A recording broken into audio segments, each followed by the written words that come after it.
Hey, hi, how you doing? Welcome back to Born to React. Let's get it. What up, everybody? Today we're going to be talking about the Strait of Hormuz. Today I've been seeing a lot of people, especially in California, talk about gas prices, how Trump is destroying gas prices. Gas prices are out of control. Highest, apparently they went up to $100 a barrel for a short period of time, and then went back down. But I'm seeing people everywhere posting videos like, I'm calling it. I'm calling it. End the war right now. End the war right now. Gas is at $4. Let me reel it back. Let me calm down. Woosah. But all y'all supporting the war, saying woo Trump, woo this, woo that. Gas is at $4. We're a week into this war. Come on, like, do y'all not see the trajectory that we about to go in? You know what? Let me not say too much. Maybe when gas gets to $9, maybe y'all gonna reel back and be like, hey, Mr. Trump, we need you to relax. You're bombing all the oil refineries. Come on. The Strait of Hormuz is closed, gang. It's closed. Like, do y'all understand what that means? 20% of the world's oil. The same oil you putting in your car. Come on, like y'all not. This is downtown Los Angeles near Vera Street. Gas is $8.21, $8.25, $8.20. Look at the diesel. This is March 8, 2026. Okay. Los Angeles, California, downtown LA. It is $7.22.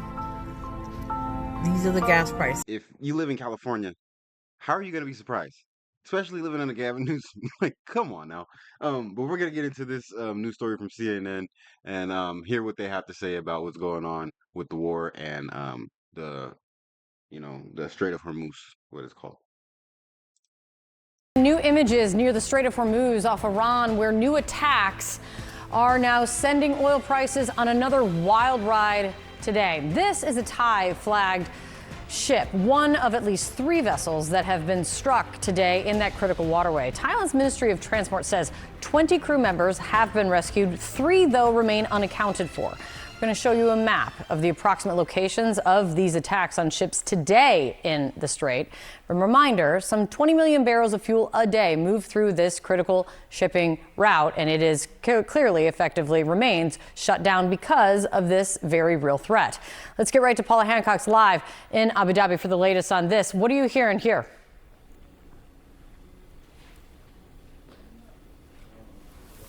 Well, Kate, we just heard from the UK Maritime Agency, and they say that as of now, they believe that about 13 vessels have been impacted since this war started. Now, you mentioned that Thai-flagged ship. We have some more information on that as well from authorities. They said that there was an explosion at the stern and then a fire broke out in the engine room. Now, this is believed to be where those 3 missing sailors were on duty at the time. So 20 rescued by the Omani Navy. We know that the captain told the crew to evacuate. They got in lifeboats and were then saved, but 3 still missing at this point. So it is a great concern that Iran appears to be ratcheting up these attacks on vessels in the Strait of Hormuz and in these very critical waters. Now, one of the vessels we understand was a cargo vessel, so we're not just talking about the restrictions of oil getting to where it needs to here. There's a lot more that there are concerns of. Now, a quick look at what else has been happening since Iran has said that it's going to have its most intense and heaviest operation. We do appear to be seeing a fairly consistent retaliation across the Gulf nations. Here in the UAE, we have been hearing a number of different waves of interceptions.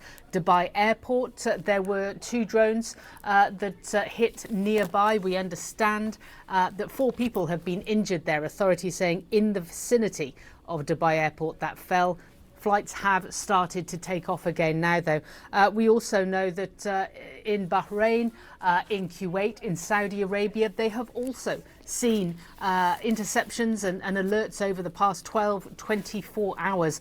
And Iran has also expanded, if you like, its target list. We are hearing from Iranian officials through state media that they say now offices and assets of major American tech companies with operations in the region would be considered a legitimate target. Now, clearly, there are many in this Gulf region. We also had an interesting quote I want to bring to you from the Qatari Foreign Ministry spokesperson saying that from day one they had warned that this could be the potential fallout of any military action in Iran.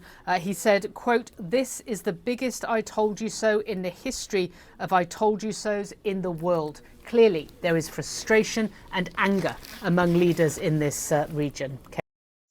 Well, I think their anger is more towards Iran, in my personal opinion, because Iran started hitting random people. You hit what 12 countries around you, and you hit civilians. Like they said, they hit the Dubai airport. For what reason? Don't know. Like, come on now. And this is exactly why they need to be taken out because they're willing to hit civilians and everything like that. They're willing to put their own civilians in in harm's way. If you've seen what happened with their schoolgirls, but excuse me. But yeah, I've been seeing a bunch of people in California complaining, talking shit. But California legislators have been talking about opening up the I guess we have offshore drilling platforms, and Gavin Newsom is vehemently against it. Like, so it just goes to show you that this dude will sit here and make it seem like, and even the media will make it seem like Gavin Newsom's trying to do something about gas gas prices um and that the war is the main reason of the gas prices. But if you live in Trump California, economics. He promised lower. if you live in California, just look at this video. This happened in December 6th. So come on now. December 6th, There December. you go. There you go. How much cheaper you want it? Look at that. Look at that. This is in Texas. This is in Los Angeles. So you got people complaining about the gas prices now because of the war and trying to blame Trump because in Iran, or blaming Trump because of starting the war, bombing Iran for the gas prices. And look at the difference. It's not that big of a difference, in my personal opinion. This is downtown Los Angeles near Vera Street. Gas is $8.21, $8.25, $8.20. Look at the diesel. This is March 8, 2026. Okay. Los Angeles, California, downtown LA. It is 7:22. I wouldn't be driving nowhere. But that's why you don't vote. That's why you don't vote Democrat. You get what I'm saying? Like, you guys live in LA. They've been trying to tax you guys for gas and mileage, and most of the people in LA seem like they're going along with it. So how are you gonna get mad now? You know what I mean? Like, you guys need to advocate for us to be opening up refineries because this is what Gavin Newsom has to say when talking about opening up refineries, or when talking about opening up offshore drilling, which would allow more oil to come into California. We wouldn't have to rely on so much of imports coming from Iran, coming from the Middle East, and we would be more self-sufficient.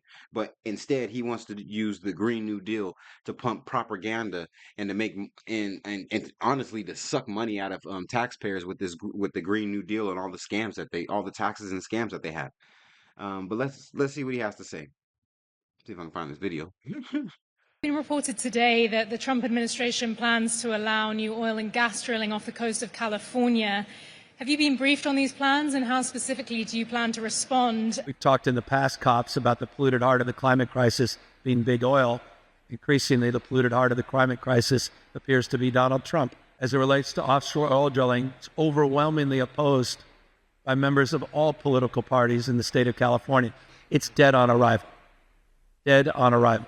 And I also think it remarkable that he didn't promote it in his backyard at Mar-a-Lago. He didn't promote it off the coast of Florida. That says everything about Donald Trump. You see this? So he doesn't want to use the resources that we have. He wants to rely on foreign entities to basically supply the American people, especially California citizens, with oil. And if we have any issues abroad in the Middle East, it affects us. So why wouldn't you not use what we have here at home for the American people? It's stupid. It makes no sense. And for him to try to cry now that the Iran war is going on and gas prices in California are a bit higher is just it's hypocrisy to me because he could do something about it, especially in California. We have the highest gas prices in the nation, and the average gas prices are around what, $3, especially before I think it was like two something, 280, 289 before the conflict in Iran in the Middle East broke off.